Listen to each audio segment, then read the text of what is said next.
మకర సంక్రమణ నాడు మరకత లింగం కాదు, అసలు ఏ లింగంగానే నేతితో అభిషేకం చేస్తే వాడికి అనంత పుణ్యం వస్తుంది. రాబోతోంది రేపు మకర సంక్రాంతి. ఇప్పుడు 15వ తారీఖు అనుకుంటున్నాను మోస్ట్ ప్రాబ్లం. అవునా? చూసుకోండి ఇంటికి వెళ్ళాక 14, 15 గురువు గారి క్యాలెండర్లు ఉన్నాయి, కొనుక్కెళ్ళినటువంటి అందులో రాస్తాడు ఈ రోజు మకర సంక్రాంతి అని. ఆ మకర సంక్రాంతి నాడు శివలింగమును ఆవు నేతితో అభిషేకిస్తే వాడు కైలాసానికి గ్యారంటీగా. ఈ కుర్రవాడు చాపల్యంతో తెలియక ఈ లింగాన్ని ఏకంగా నేతి కుండలో ఉంచేశాడు. ఆవు నేతి కుండలో పెట్టాడు. ఏదో కొంచెం నెయ్యి వేస్తేనే పుణ్యం అంటే పూర్తిగా నేతిలో నిమజ్జనం చేసేసాడు, వినాయకుడిని నీటిలో నిమజ్జనం చేసినట్టుగా. ఆ పుణ్యం వల్ల ఈయన మరణానంతరం మళ్ళీ జన్మ ఎత్తాడు.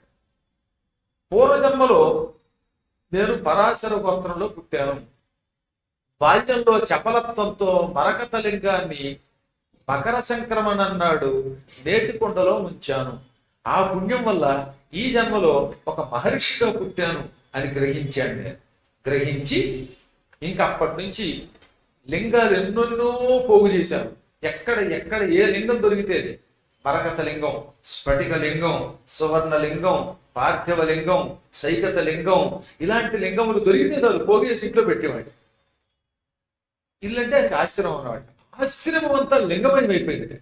ఈయన బయట పడుకుని ఆశ్రమం అంతా లింగాలతో నింపేశాడు. రోజు ఆశ్రమం బయటే పడుకుంటూ ఈ లోపలికి మాత్రం రావడానికి కాస్త జాగ అట్టే పెట్టుకుని, ఖాళీ అట్టే పెట్టుకుని ఆ లింగాల చుట్టూ ప్రదక్షిణ చేసేవాడు. ఈ లింగాలన్నింటి మీద ఆవు నేతితో అభిషేకం చేసేవాడు. ఇక నీళ్లు కూడా పోసేవాడు లేదు, ఎక్కువ వేయడని కాదు, ఎక్కువ బాగా నెయ్యి పోసేవాడు. ఎందుకని పూర్వజన్మలో గుర్తుంది కనుక. కానీ నీళ్లతో కూడా అభిషేకం చేయాలి, గుర్తుపెట్టుకోండి. నీటితో అభిషేకం చేయకపోతే నేతితో అభిషేకం చేశాక ఎక్కడో శాపానికి గురవుతారట.